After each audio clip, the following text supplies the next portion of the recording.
with the gods as our witnesses, let us pledge that the winner will allow the loser all the proper funeral rituals.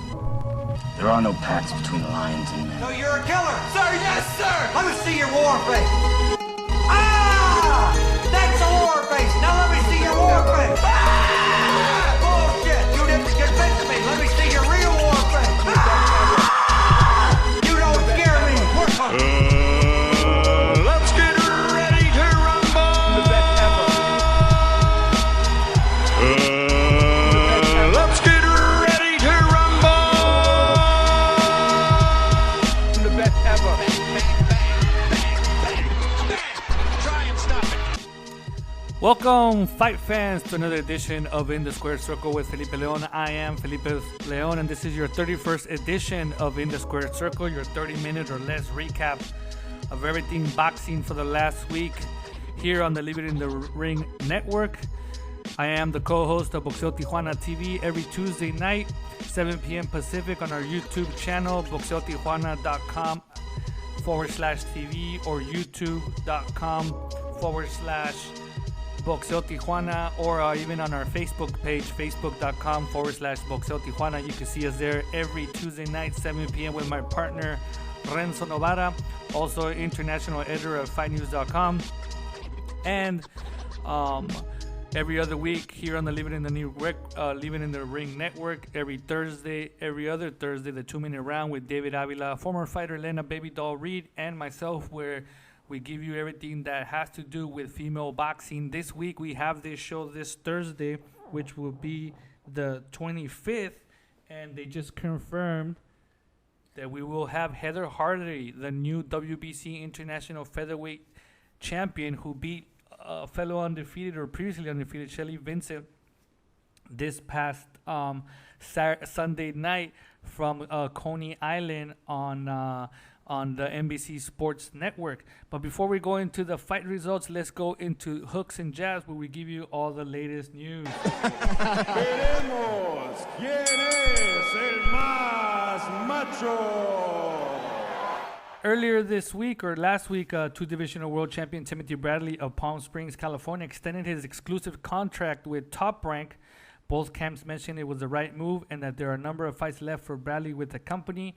No word when he will be back in the ring after his last fight, which was a loss to Manny Pacquiao. His wife, who also is his manager, mentioned that they're looking for a fight in late 2016 or early 2017, but no fighters were mentioned.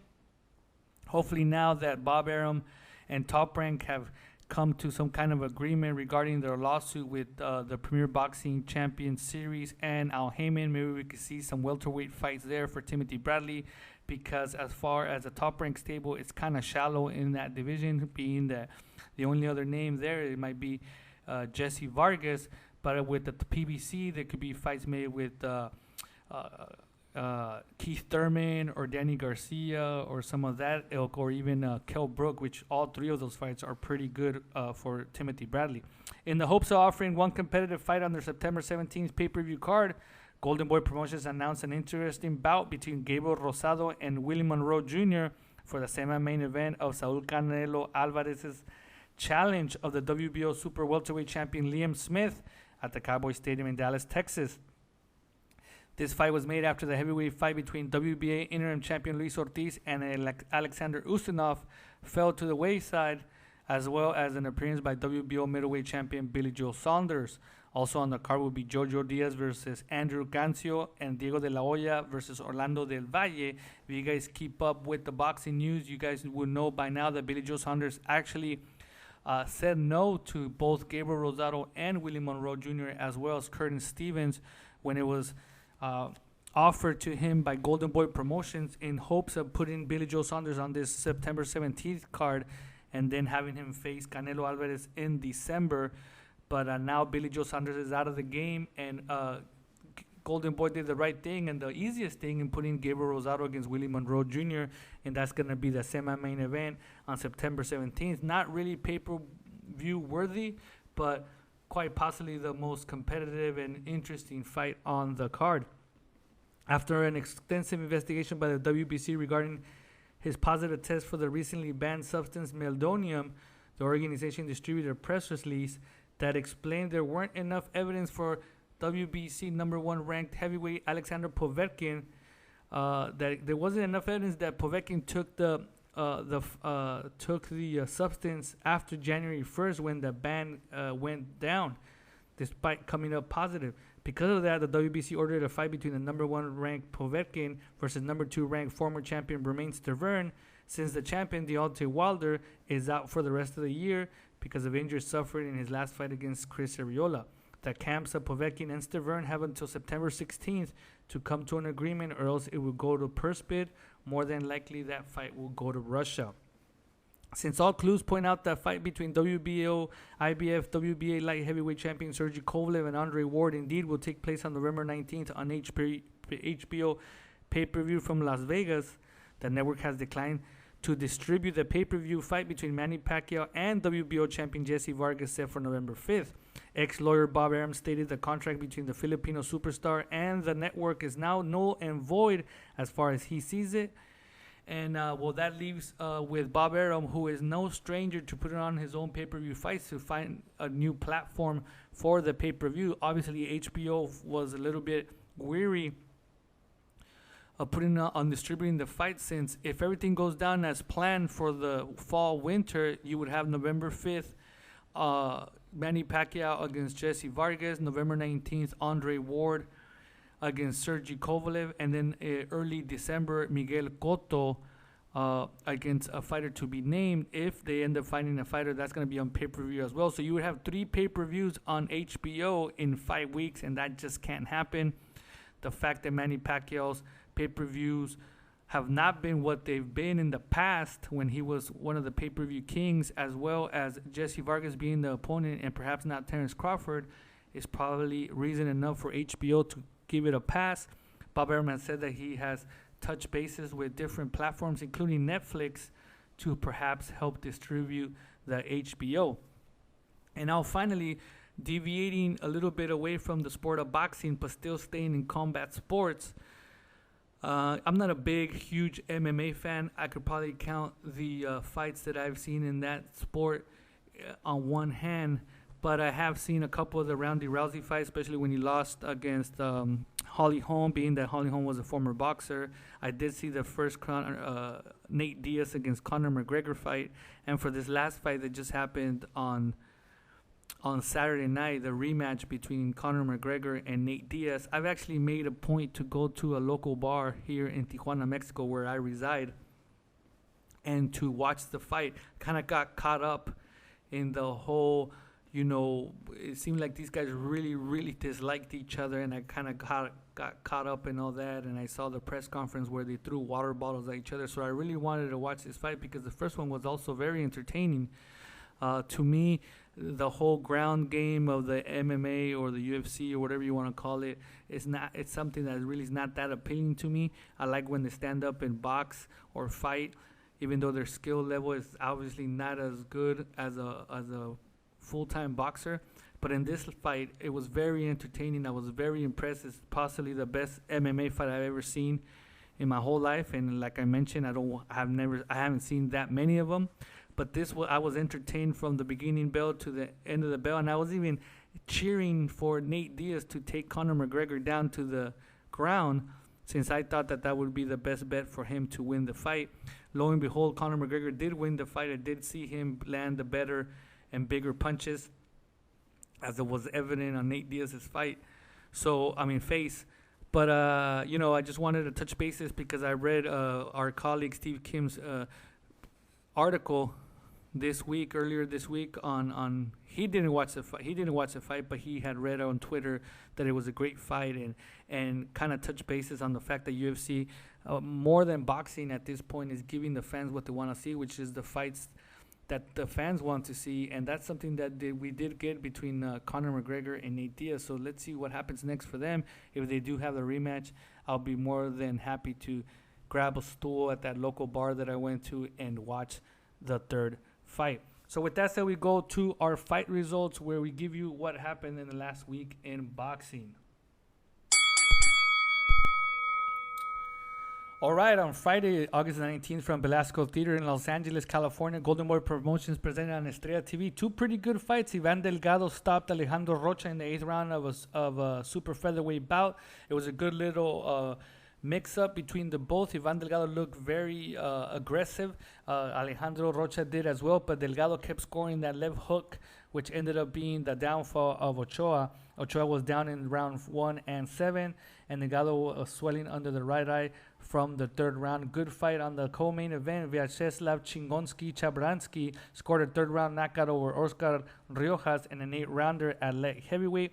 Riojas was cut in the 2nd round and down in the 3rd when the referee stopped the fight. That was a pretty good fight as well. Same night from the Rhino Stadium in Rochester, New York, Salida and Cohen Promotions on Showtime presented the big baby weighing almost 300 pounds for this heavyweight fight. Jarrell Miller retiring Fred Cassie after the 3rd round after Cassie hurt his right hand, but it was only inevitable that the big baby was going to knock him out because he was landing some very big punches. I like this big baby Miller, very athletic for his size.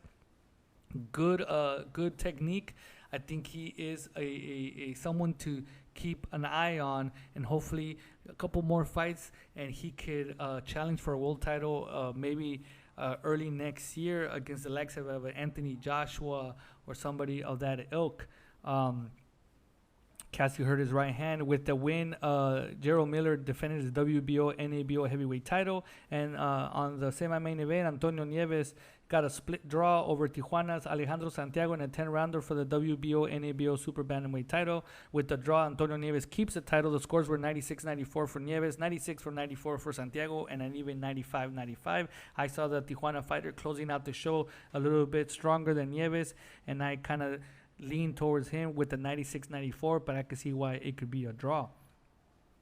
On Saturday, August the 20th, from the Komagatani gym in Japan, we have a new world champion in Katsunari Takayama, the Japanese veteran who scored a technical decision after 6 rounds. The refs stopped the cuts suffered by Takayama. They went to the cards, and the scores were 59-56, 58-56, and 59-55 for Takayama. He is a vacant WBO strawweight champion. If you haven't had a chance to see this fighter in action, he's a little bit long in the tooth, but he gives great fights. He gave a great fight against a Mexican fighter by the name of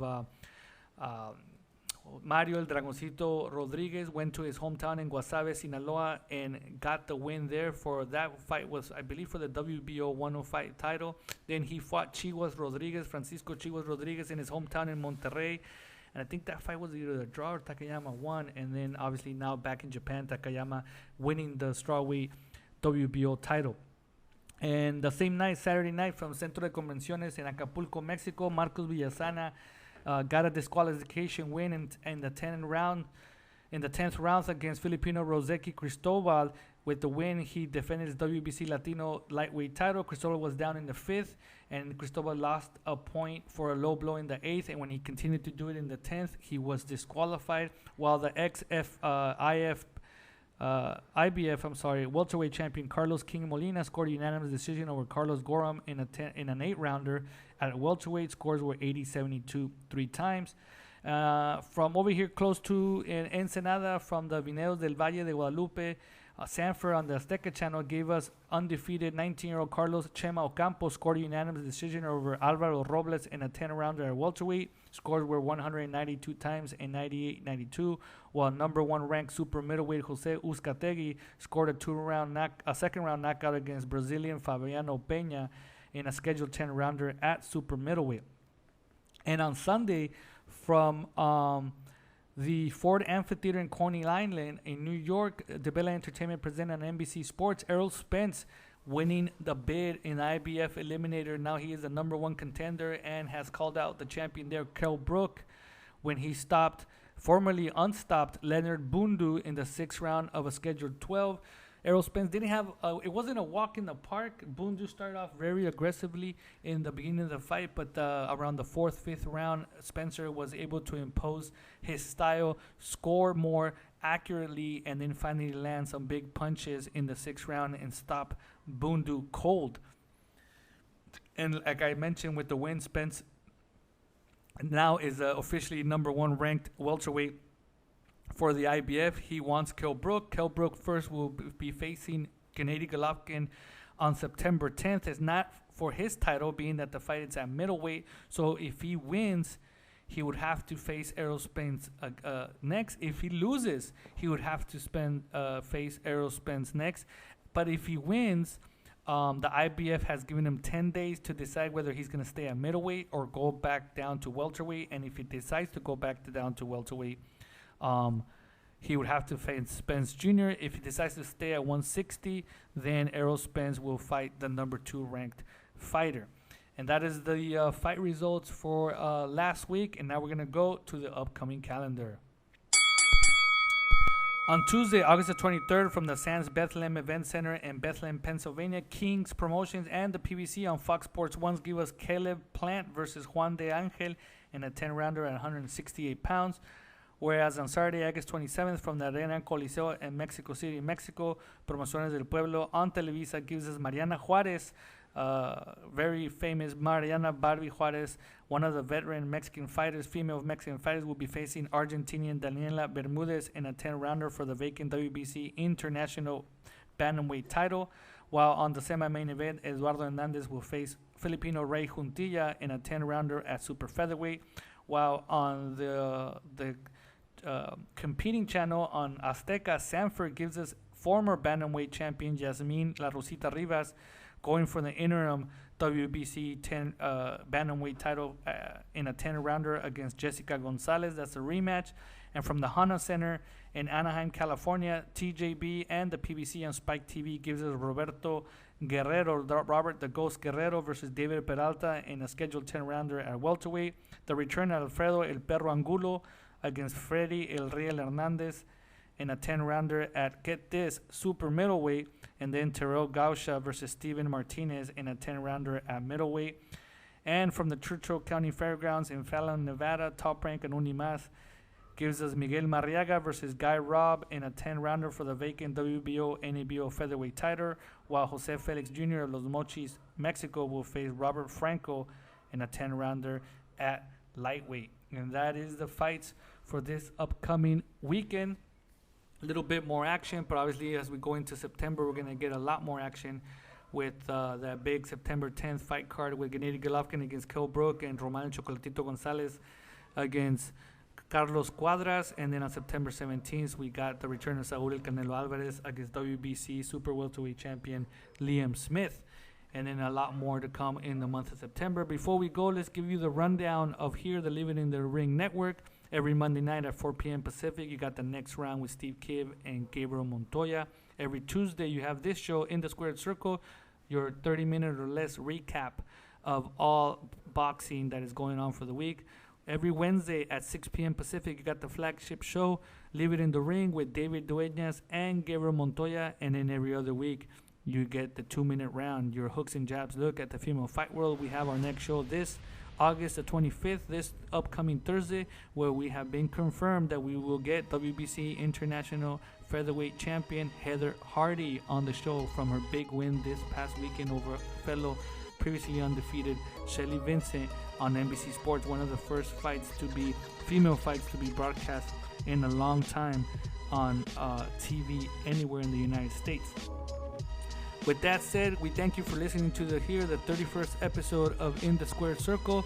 And with that, until next week.